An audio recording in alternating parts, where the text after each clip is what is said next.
So my unpopular opinion this week.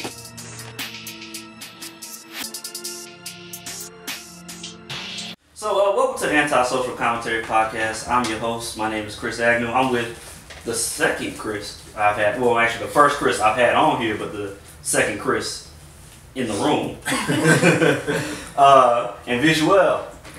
I got her. I'm proud of myself because I suck with names. I forgot what you said your last name was. Just that quick. Zeno. Zeno. There it is.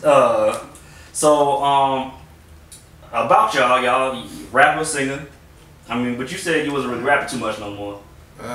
Artist. A writer, producer. Right. Okay. Right. Singer, dancer. Yeah, I'm podcaster, male stripper, occasional rabbi, host weddings. These days you have to do more than one thing. No, you're right. I mean, actually, this kind of was not going to go on the topic of what I was about to start saying, but I actually heard, it's more like when you're trying to make yourself somebody, you kind of got to have more than one platform. Like, right. You got to have a visual platform. You gotta have if you want to, the perfect example to me is Cardi B. Like, am I the biggest Cardi B fan? Nah. I'm not going to sit here and lie and tell you that I'm a big Cardi B fan. Yeah. But she started off with just making jokes on Instagram. Right. I mean, well, she started off stripping, but that doesn't matter. Making jokes on Instagram, that she turned that to being on TV, turned that to music. Like, you got to have all these different platforms now. And I think a lot of people kind of just want to do one thing. And I don't know. I mean, I feel like y'all probably know better than I do, but I don't think you have to have all those different platforms in order to, reach the pinnacle of success that you're striving for. Mm-hmm. Because Kobe Bryant just had to be good at one thing. You know what I'm saying? He did one thing, and now look at him. And he let that one thing take him to the next level. Mm-hmm. I think it's the people who come before you in regards to whatever it is you're striving to do, who set the stage for you.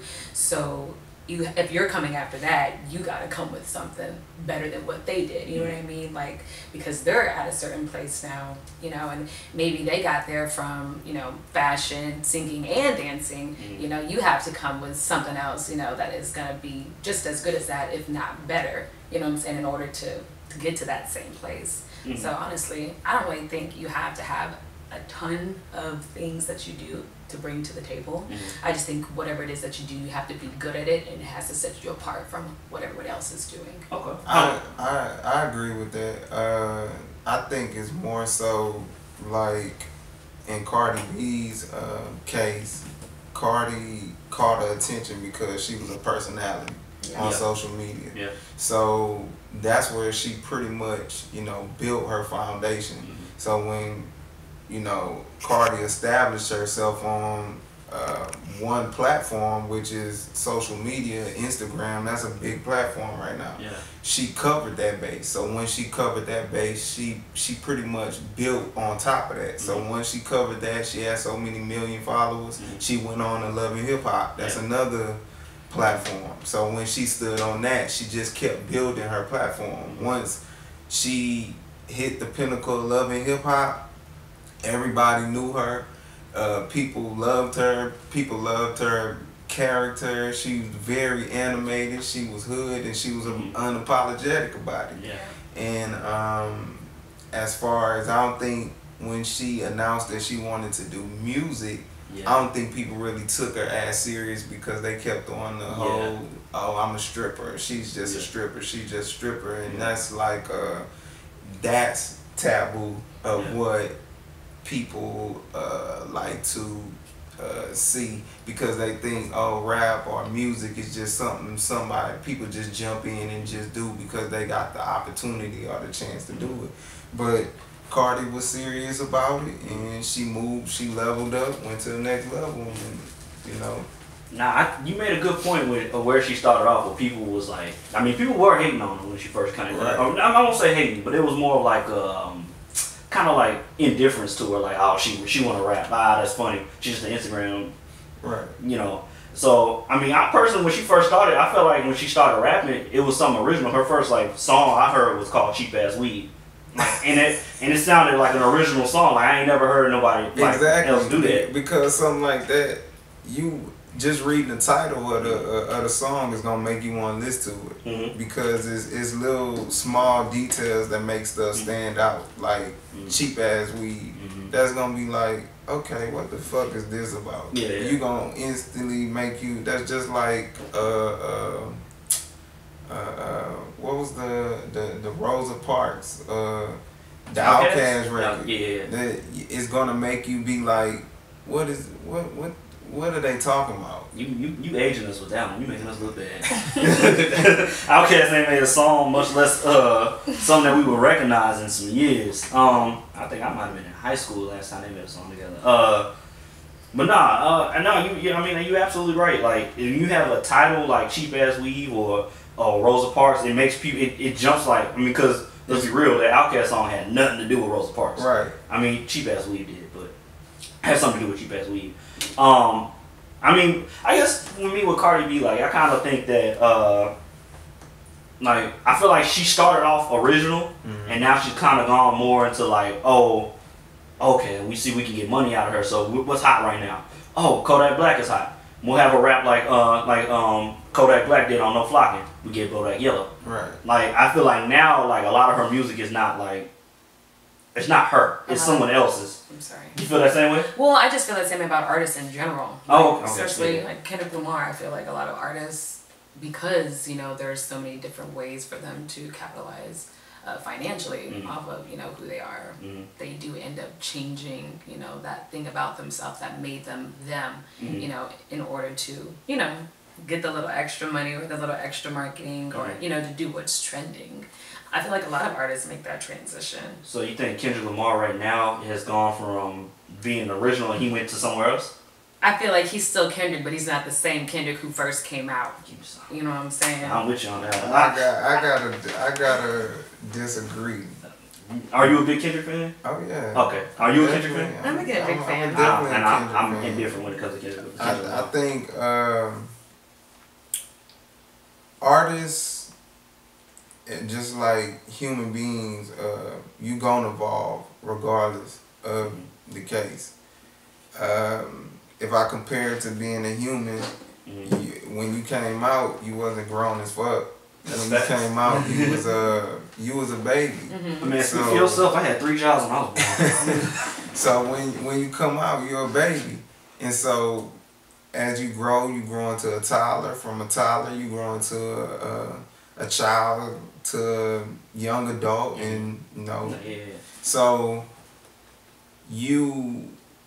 as you growing, you kind of you evolve, and then you even evolve mentally. Yes. So some people still got childish ass minds, so I'm gonna keep that's side. But do you think Kendrick has evolved, or you think I think he's kind of gone more? I think he kind of devolved. I feel like he was more. Hell no. Not necessarily. I think his content grew accustomed to.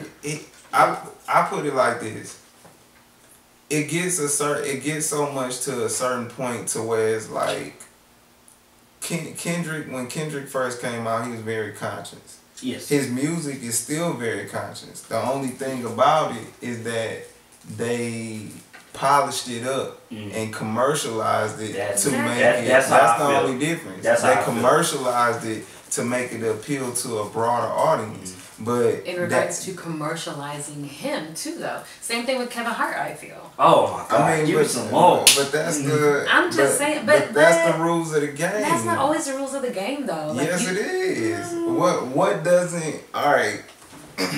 Because when obviously that's an obvious transition where people can tell that's not the same. That is the same person, but he's kind of not doing the same thing or giving you that same that he was when he first came out from where he is now.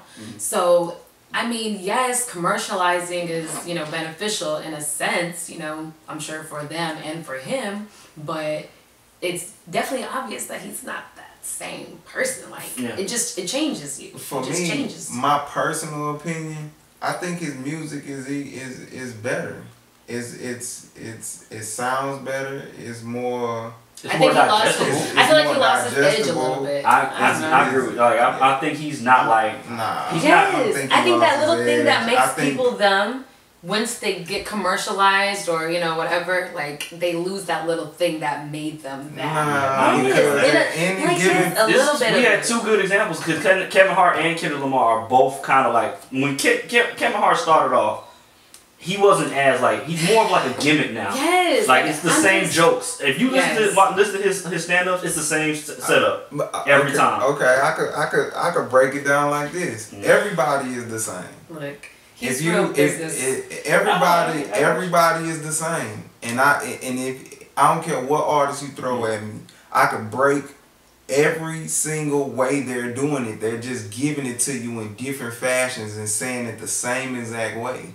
But they're giving it to you in the same fashion because they're doing the same thing to everybody, which means that they're changing things. No, they're changing things. They're abiding to what's working for them. Right. And they're putting you in their world. That box. Exactly, that world. Exactly. So they take you, your original self, who you are, the things that you do, what makes you you, and then because I was gonna say something crazy, but just like the white man, you know what I'm saying? Just like the white man, they take you. Yeah. I just saw this thing on social media the other day. It was like a meme, and it was an actual bee and a white man. He had a string tied around the bee, and he was holding it like as if it was his pet.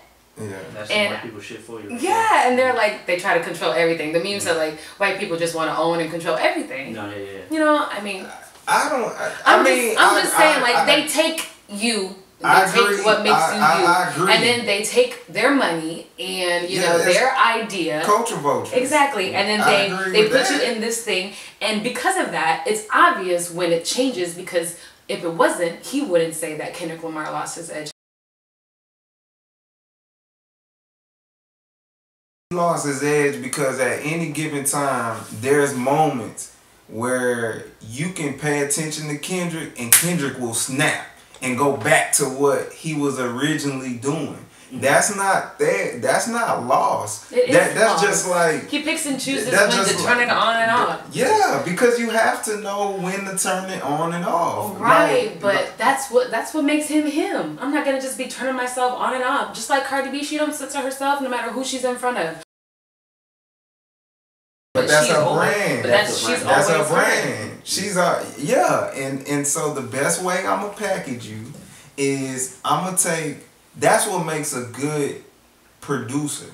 So here's a question: you produce for her, or do you produce for him? Is this an argument that y'all have had together? This is a current argument. Continuous. Okay, so it kind of felt like y'all have had. This is a pre-existing issue y'all had.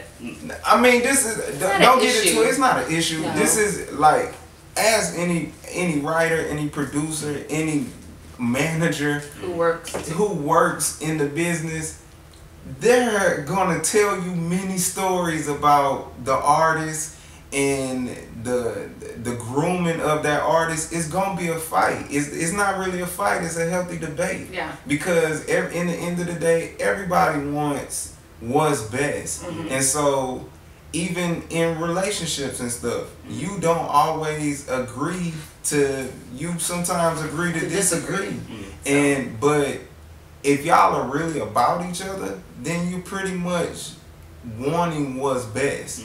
I always say, like, if you're not challenging the other person, you guys aren't going back and forth about something, then you're not really, pressing each other in regards to getting the best results. You know what I mean? So I feel like because we go back and forth, it's healthy. Because I'm making him think, and then he's making me think, and so together, eventually, we get to, doing what is the best thing to do. So. I mean, it's always going to be an argument between producers and artists. 'Cause artists, more so, they're kind of more of a free thought person type of thing. I did not want to have to talk about Kanye today. Here's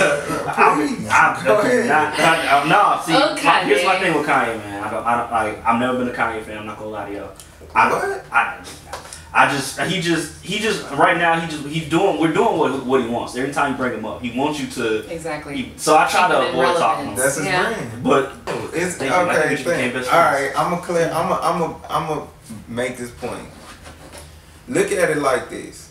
You know how I said everybody is doing the same thing, just restructuring it and representing it to you in a different fashion, but it's the same message.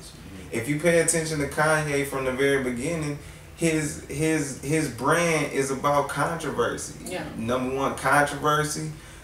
He's very fashionable. He's very unpredictable. Yeah. So that's what his brand is about. So does it shock me that he's gonna say some off the top wild shit like slavery was a choice? So that doesn't shock you. It doesn't. So he is predictable. In a sense. In a sense. Like, we know what he's gonna do. I'm sorry, I didn't mean to cut you off. Yeah. With Kanye, it's like, we know what he's doing. Like, Kanye will do stuff for attention. Yeah. Like, he said when Yeezus came out, he was like, oh, I'm dropping an album with no promotion.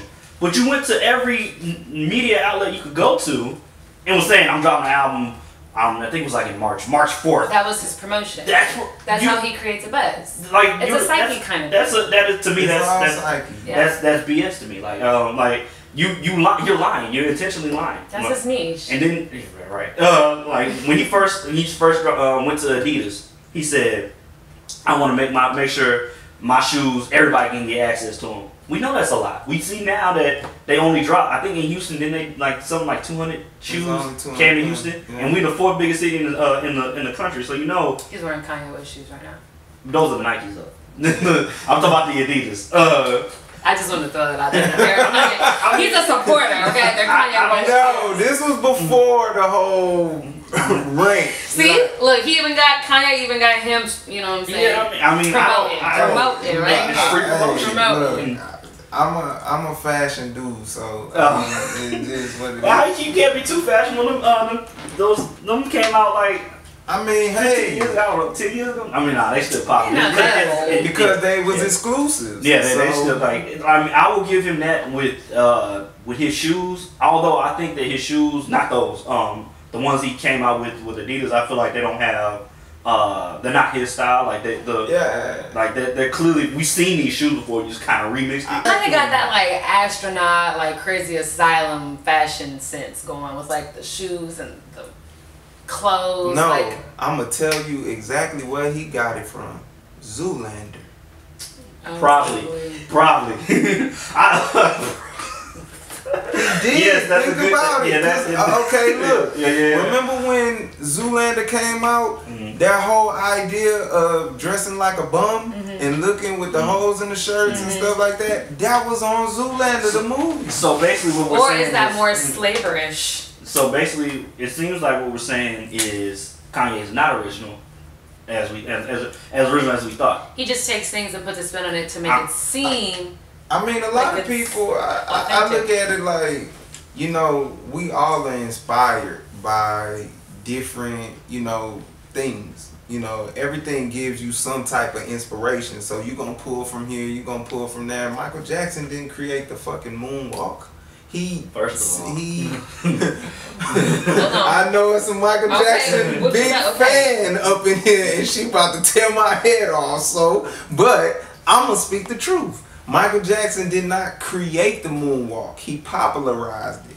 That's a fact. So, is Michael Jackson not creative? I can't say that. Yes, he was wanted to. Humble he was humble, but he knew the power he possessed. So he let it speak for himself. Kanye, he's just not that same person. And that's what I feel like with Kanye. The way he's gotten to where he's at is he's always told us because he's that person. Exactly. And he knows that, so that's why he does that, because that's but he showcases his genius in so many different ways. You can't. I don't care how somebody cut it, slice it, break it down. You can't take somebody's genius away from them. Like, he's done it and showcased this so many over and over and over. And I think the controversy just adds to the pot. It makes you kind of look at him like, okay, yeah, he's a genius, but everybody know it's a fine line between genius and crazy. Insane. So you gon', I mean, hell, what's his name? Einstein. he was one of the smartest people in history, but the motherfucker couldn't tie his own shoes. I mean, allegedly. Allegedly, yeah. I ain't gonna let you slander my nigga Einstein. I ain't slandering. I've heard that same thing, but I don't know if it's true or not. But I also heard he failed like the 10th grade or something like that. I don't okay, I could for myself, I could say this. It's easier for me to write and produce a complex song than it is for me to create a simple song. Okay. So you saying like it's easier for you to make something that has like some type of redeeming value versus something that's like easily digestible. Something, for example, it's easy for you to make a conscious song versus a club song. Not just saying it's a club song, but something just a gimmicky song. With gimmicky or simplistic. Because like Steak Leg. Damn, that aged me too. Because the fact of the matter is like people brains work in different ways. Some people work very complex and their train of thought is very deep. Some people have more of a surface type train of thought. That's kind of like our brand here. Like our whole thing is like anti-social media. It's not necessarily having to do what everybody else is doing. Like I purposely don't want to do what everybody else is doing. Like I have a theory, and it was on last week's podcast, so we had to delete it. It's the crack dealer versus the coke dealer theory. Like either you sell crack or you sell coke. You sell crack, crack is quick. You hit it, you want to come back, and but coke, you sniff a line of coke, you're gonna be hot for the rest of the night. And when it comes to crack and coke dealers are normally broke. Coke dealers are normally got the money. Right. So because coke is a rich drug. You need coke. You need coke to make crack.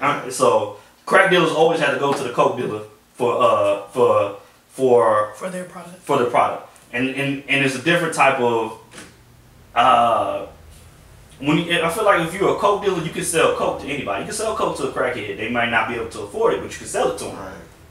You're not gonna be able to sell crack to a cokehead. It's not gonna happen. People will snort as much coke as they want all day and will look down on somebody for smoking crack. It's the same drug. One has baking soda in it. That's it. And then it just like I said, crack. It's here. You took it. 30 seconds later, you need it again. So it's quick. There's no substance. So I mean that's kind of like a provocative metaphor, but I feel like you can either be a crack dealer or you can be a coke dealer, and you gotta pick which one you want to do. Right. I mean you can be a crack dealer and then become a coke dealer. Right. But if you're a coke dealer and you want to move down to selling crack, you done fucked up. What does that analogy direct to? Crack would be considered what in this analogy? Crack would be like the people that being in the box. No, okay, we'll say that. But it's like more people that like I post on Instagram. I make 30-second jokes and it's funny on Instagram, or I make a quick dance song and everybody jumped on it for what was that dude, little boy name? Whipping that nigga. Don't know. Exactly. Salento? Salento, thank you. So it's like he was here, it was hot, went #1. And this is like a perfect example.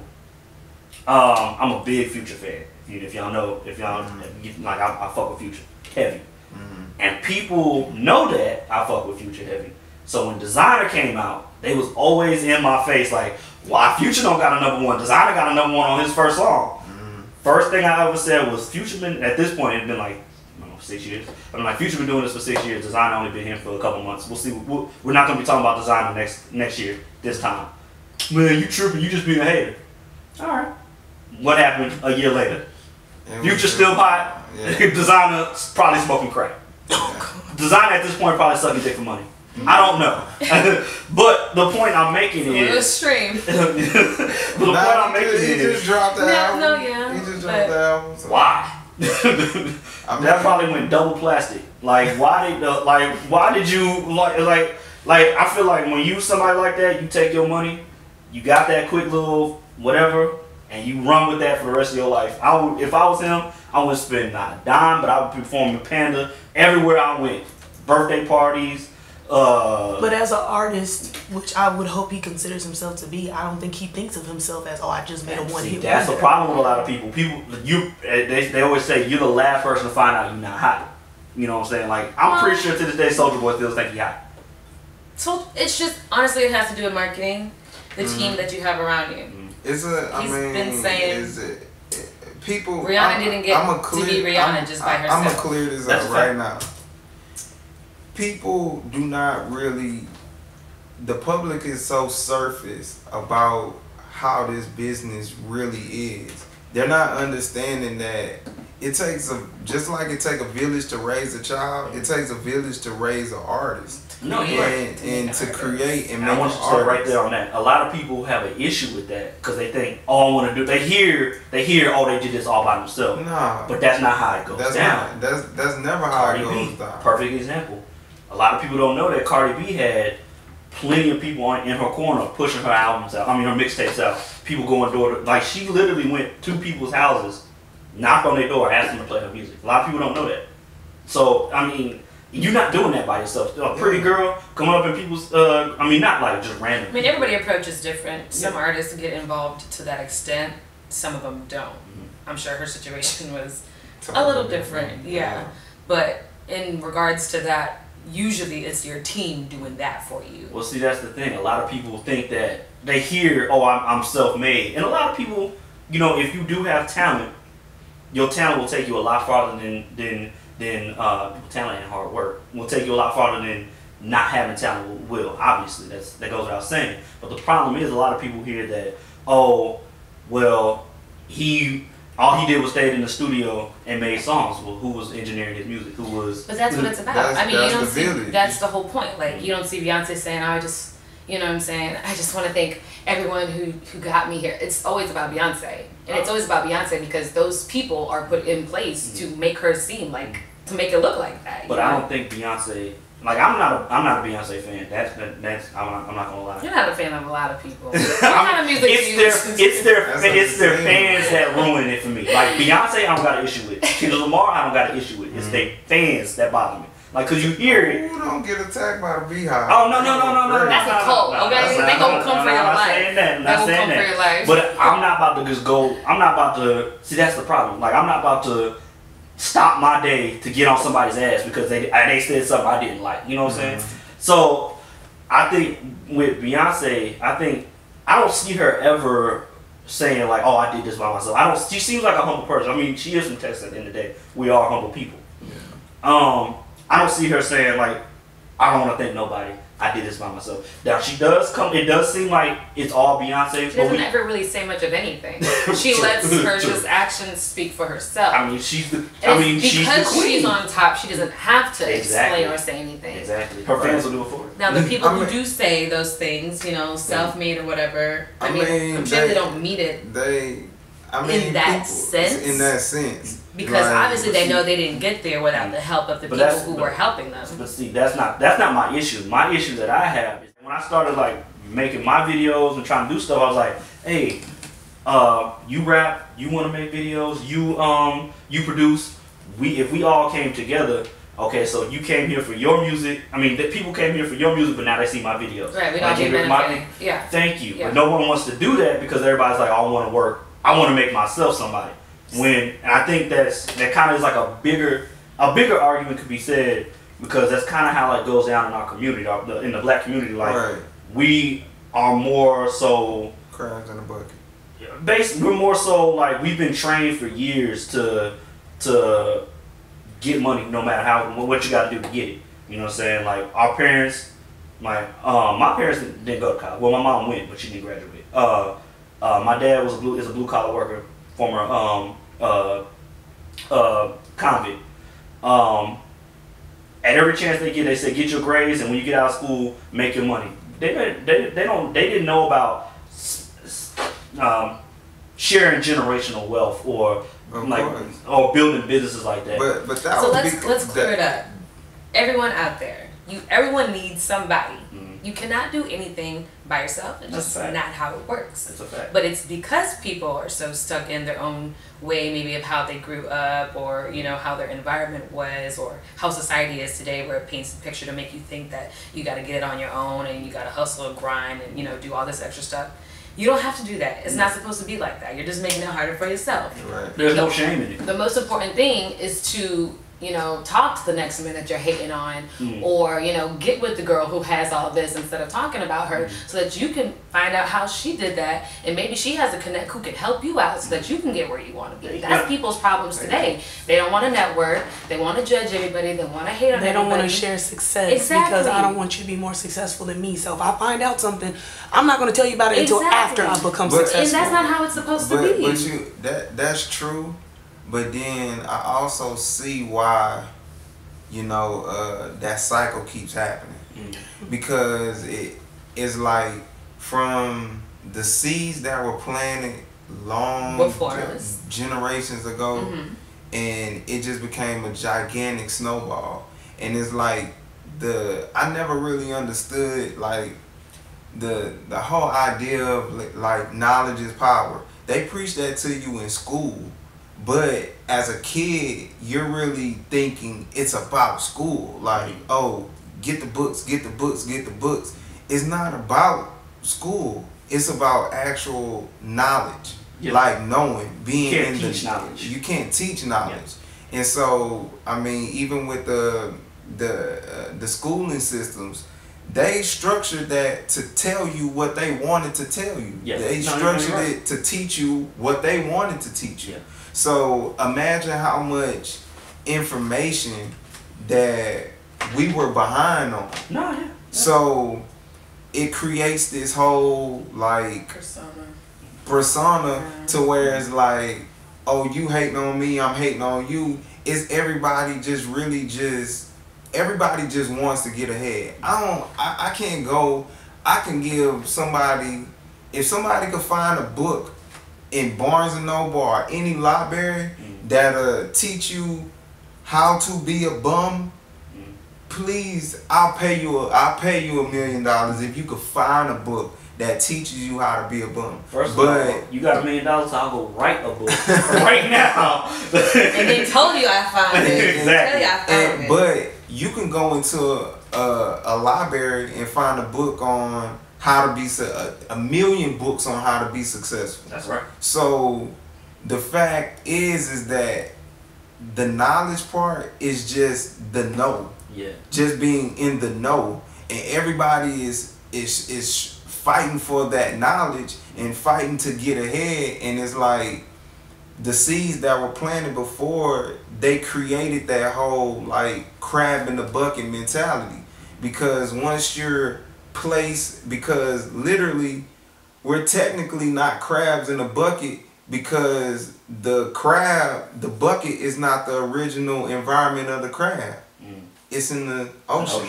Yeah. So the ocean is flooded with, comparing it to on some deep metaphorical shit. Yeah, the ocean is like the land of knowledge, or the land of freedom, or however you want to put it.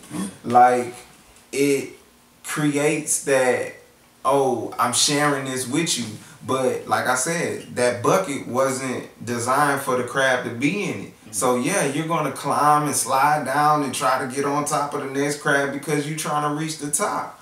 But if the environment that's created begins to be the ocean again, then we'll all work together. And we're all winning. But it was designed to be put into a bucket. I think that's how they designed it. Yeah. And I think in this time that we're in now, it's kind of like, and it's not like an age thing, it's not a race thing or anything.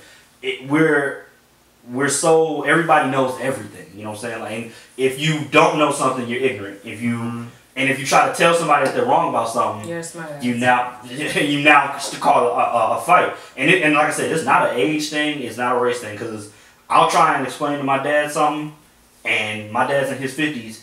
If he thinks it's that way, it's that way, no matter. Right. There's no breaking it. Right. And it goes the same way back down. I mean, like, You said you're 35 and I'm 27. See, to me, I'm not gonna ask you. That's rude. That's an angry thing. I feel like I should be able to learn a lot from you because you have almost 10 years on me. Right. But that being said, there's so much that you can learn from me as well. Like people say, it's so easy a baby can do it. Like nah, they need to change it to so easy an old person can do it. Because if you ever see a baby pick up a phone, they'll figure it out. Yeah. Right. Watch your grandpops pick up a phone trying to how do I do this? Exactly. A baby will pick it up in 5 minutes. Exactly. You know what I'm saying? Because the baby is in that stage of I want to learn. Exactly. I'm trying to figure it out. It's exciting to me. Grandpa's in that stage of I done know it all. Yeah. I done been there, done that. My experiences is my experiences. So they're stuck in their ways. They're stuck in their generation, honestly. Well, see, I was always taught such a big generation gap. Like I was taught Generational gap. every day you need to learn something. If you didn't learn something that day, you wasted a day. Yeah. You know what I'm saying? So like I literally when I was a kid, my dad or my mom would come in the room like, so what did you learn today? I mean, I tried to tell them something from school. I'm like, no. What did you learn? You needed to learn something. Not something that they taught you in school. Not something that I can go look at the book and find out. But like, what did you learn? Oh, well, I learned that if you mix ammonia and bleach, you could die. Right. Something, you know what I'm saying? Like, there's stuff like... What did you take from what you learned today? And yes. And then it's kind of like a conversation we had recently. It was like, there's a difference between education and intelligence. Yeah. You can't teach intelligence. You can teach somebody, you can give somebody education. Right. That's what they do with it. Exactly. You can have all the degrees in the world. You can have no degrees. If your level of intelligence is not there, it doesn't matter. That's why I said just because you went to, not you personally, but just because someone went to school in college, you know what I'm saying, and graduated, and you didn't, does not mean that, you know, they're smarter than you. Well, did y'all go to college? Yeah. I did some college, yes. Okay. I did not finish, no. So, I didn't either. I went to Texas Tech, but I also went to high school and public school. So, going to high school, I never had to study. I would literally go to school, go to sleep all day, and still get all A's in all my classes because they weren't teaching us anything that I needed to focus on. It wasn't challenging. It wasn't a challenge. I went to college. My first week of school, I'm like, oh, this is gonna be simple. I've been cruising through high school. I got there my first week. I was like, this ain't no bullshit. High school does not prepare you for college. It does not prepare you for college. I had to teach myself how to study, which for somebody that I literally I studied more. Like, I play football. I studied more of my playbook than I would have. And we didn't even have a complicated playbook. I would never study. I would finish my work at school and go home and chill. Or, practice and then go home and chill. College doesn't teach you anything. It does not. It does not tell high you. School or college? College. Oh, well, college is just a revenue for them to make more money. Yeah. Off of everyone going to school because it doesn't guarantee you a job when you get out. You know what I'm saying? I think with college, the college itself doesn't teach you everything you need to know. I think the experience does. Like the connections you get in college are something that you can't replace that. Because now not only like what college is, you might have been the smartest person at your high school, but everybody at your college is the smartest person at their high school. So you got thousands of kids from thousands of different high schools, and y'all are all the top of that high school. So now who's gonna be the top of the college? So I just think it's good in a way, and it's kind of hard for me as a teacher. So it's like she probably has she might have a different view on this, but I think that with school, a lot of it is kind of pointless. Like I went to school for business marketing. My first 2 years, I didn't do no business school. Yeah. Why? And here's the thing that bothered me. My last semester, this kind of took me to the next, like not make me want to go to school. We learned by the time you're senior year, the stuff you learned freshman year is now, that information is obsolete. How is it that I'm here for 4 years and by year 4, the information I learned in the first year, I can't use? Why am I here? You know what I'm saying? Like, and so I think like what you get from like the connections you make, you learn how to be on your, well, some people didn't really learn how to be on their own because they went to college 20 minutes up the road. I went to school 9 hours away, so I had to learn how to be on my own. Right. I had to pay my own bills. No one was there to wake me up. But the only way you learned that was through experience. You can't learn experience in college. The only way you can actually experience whatever it is that you're going to school for is by being put in that atmosphere, by doing it. I wouldn't have had that experience had I not went to college. You're just paying to learn something.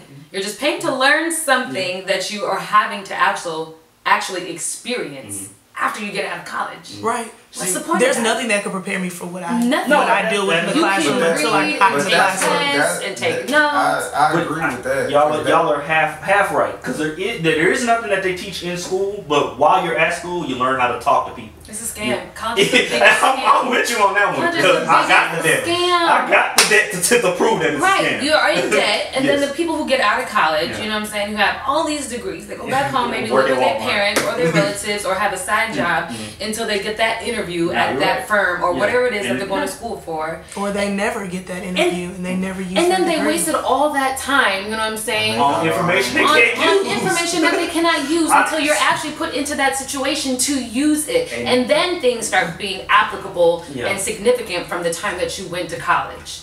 College is only useful for you when you're in your field doing whatever it is that you want to do. I think it's a scam as well, but I think it does have its benefits in the sense, like, you learn, like I said, you learn how to talk to people. You get to know people that you would have never met. You get connections. You do that in everyday life. That's through experience. But some people aren't going to do that unless they went to college. Like, I'm to a certain shy. extent, but if you have to go through all that, waste all that money, get in debt, waste all that time just to get out of your comfort zone, honey, you have bigger problems. I'm with you on that one. I agree with it because, like she's saying, you're going to do that regardless. Because once you're out of high school, most people get jobs. Yeah. Get like a little job or whatever. You meet motherfuckers every day coming in and out their job. You are going to have to learn how to sink or swim in different experiences, regardless of if you go to college or not. But college, they don't teach you how to do that. I think that's what you're trying to get at. Like, they don't teach you how to sink or swim. They teach you need to sink. I mean, you need to swim, and if you sink, I think I just truly agree with what she said. Like, I love being a teacher because I love kids, but there's no way that I could be a teacher if I didn't go to college. You have to have a degree in that to do that. Which I also had to pay to take the test after I already paid in college. I had to pay for my certificate. See why it's all a scam? Right, but I agree. Like, if I want to be a lawyer, I have to go to law school to do that. Just to get that piece of paper. But if I want to own a business, I don't need a business degree to own a business. So unless it's directed towards your degree, then you don't need to go to college. And I don't force that on my students either. If you want to work, if you already know how to fix a car, and you want to do it, if you have somebody who can back you with some business sense, exactly. But see, that's the whole. America is built off capitalism. Everybody know that. Yep. So not everybody knows that, but everyone. America is built off of capitalism. Well, not built off of capitalism. We became a capitalist society after World War II. But I mean, the basic principles have been there. It was built off. The there. original, people, when the original people that was here. Yeah.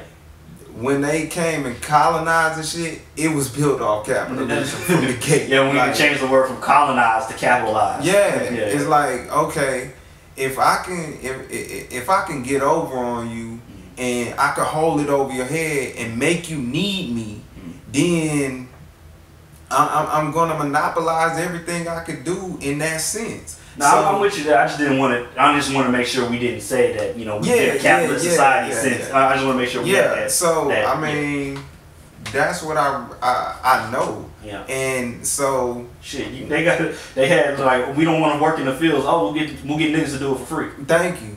So it's like, but why can't the country look at other places like Dubai? What do you mean?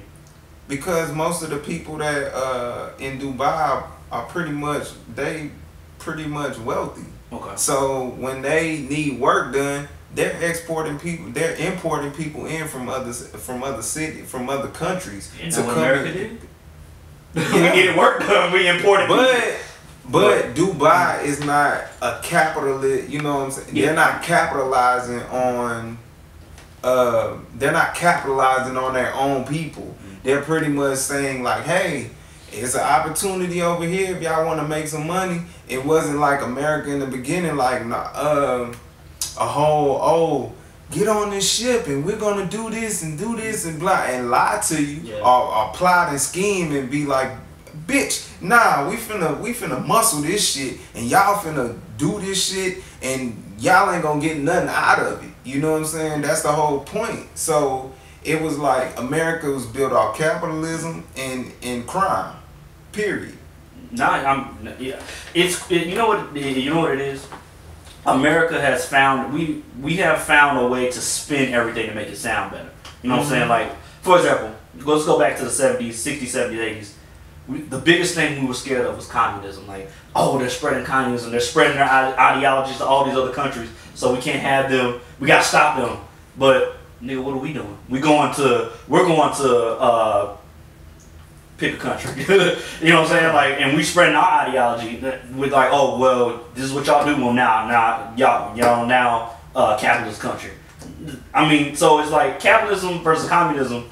Both of them have their faults, but they both have their positives as well. But if you're going to different countries and spreading what you're doing, we're just as bad as whoever else. You know what I'm saying? Like, right.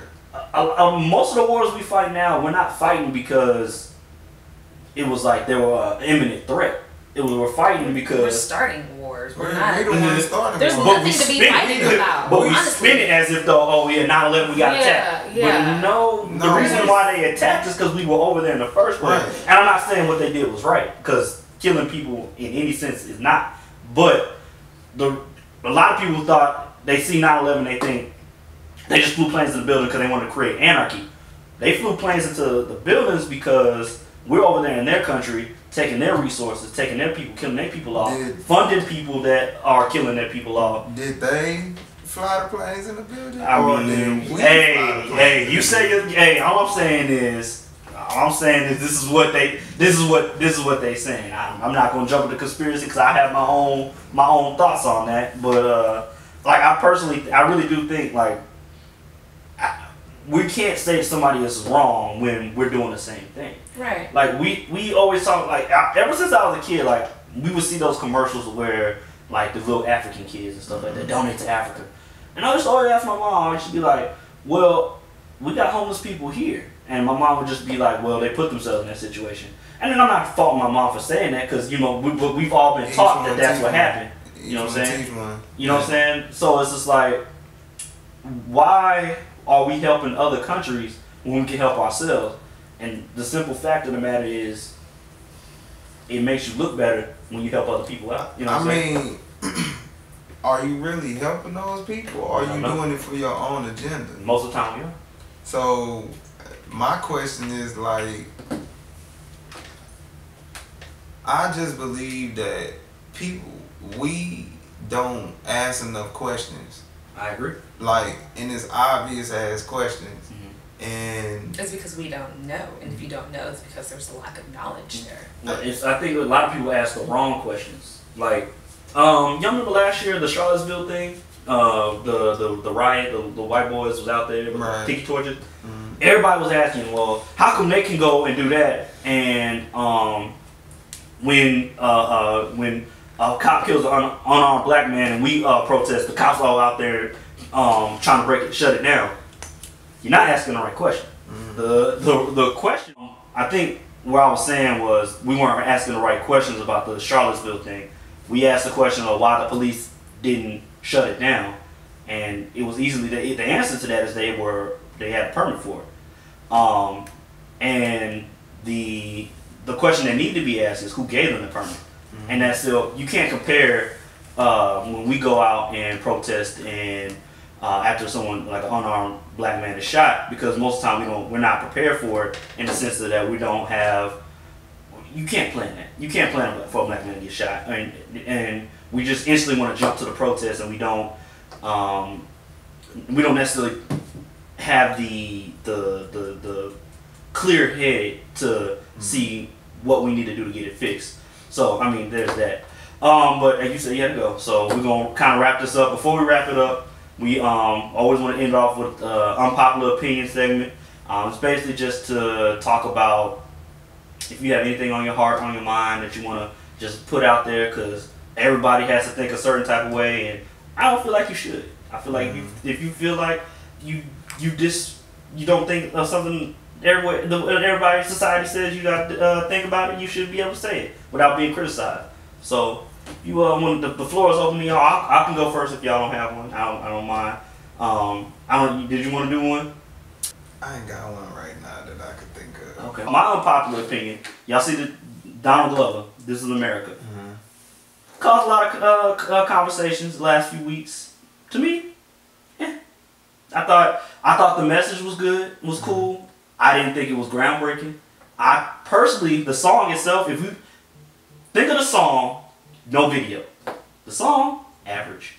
No video. Don't think about the video at all. Just hear the music. He not rapping on there. He ain't doing. If Young Thug would have made that song, we would not be championing like we are now. If Future, Chief Keef, if anybody made that exact same song, we would not be championing that song as hard as we are right now. And don't say that you would, because we know we wouldn't. We know good damn well we wouldn't. When I listen to the song, you know, I listen to music in a deeper sense than maybe the average person. So when I listen to it, it actually is hot. Just the song by itself. It's hot. But the video is what really catapulted it. I cannot disagree with that because that's facts. That's the truth. Like the video, and I think I think that's what goes on, and that's what it is right now. Video with all kind of social media and all these different outlets with that showcases that's where everything is championed because that's what's holding the torch right now. You make a bomb video or something that's very head turning or something that could go viral that people are interested in, the song, it could be mediocre and the video just catapults it to another stratosphere. So I mean, yeah, but to me, and I want to make sure I'm clear, I'm not saying I thought the video was bad. I'm not saying I didn't like the video. I'm saying, or that I don't like the song. What I'm saying is people were jumping out the window saying this is the most deep, thought-provoking piece of art I've ever seen in my life, and I just personally didn't think. I don't think it was that intense. I don't either. I thought people was like, "Oh my God, I have to watch it 5 times for me to get the meaning." I was like, "My nigga, you need to get off of Twitter for your news," because that one, I got the meaning as soon as I saw. I was like, "Oh, okay, I see what he's saying." He's saying, "I'm a dance in the forefront. Craziness is gonna go on in the background." Now, some of the stuff I didn't notice at first, like some of the craziest things, but I got the message was, as long as I'm dancing here, it's a distraction. I can distract you from the craziness that's going on. I got that off the first watch. People, I'll tell them like, oh, "Bro, I saw it like 6 times. I never noticed that in the background." I'm like, "My nigga, you a nigga that need to get off of Twitter. You are what he's talking about in the song." And that's another thing about the song. I don't think people realize they're part of the problem of what he was saying. Like, have y'all watched the Boondocks? Yeah. Most people will laugh at the Boondocks. "Oh, it's so funny. It's the funniest show." But a lot of people, the message wasn't hitting them. Right. So when I think of the song, I didn't think it was as deep as everybody thinks it was. And that's just my unpopular opinion. I think the song was cool. Just shows you how small-minded people are, honestly, if they couldn't get it. And I think you have definitely put a good button on the end of this. Y'all want to plug y'all social media? Visuewelle, Chris, where can we find y'all? You can find me on Instagram at Visuelle_sings, and I will spell that for you. VISUEWELLE_sings, SINGS. I'll make sure I'll tag y'all guys too. You can find me you can go to my website, www.chriszeno.com. Anybody looking for production, songwriting, even graphics, you can plug me, hit me up on that. Social media, you can go to Chris Zeno _LORC. That's all. Facebook, Twitter, and Instagram. Okay. Facebook, Twitter, and Instagram. Thank you for having me. No, I was just about to say thanks for having. I know y'all didn't have to be here. Y'all came all the way over to come kick it at the crib. Yeah. Felt like we had a productive conversation. If there's anything else y'all want to plug, you want to drop a quick 16, you want to sing a couple bars, you got open forum. Y'all do y'all thing. If y'all don't, I understand. I do have a project out on all platforms, Spotify, Tidal, Apple Music, you know, all streaming platforms. Point Me to the Runway. Y'all go check that out. All right. Again, I appreciate y'all coming. Visuelle, Chris. All right. And y'all welcome anytime. And that's the podcast for the week. Thanks for listening.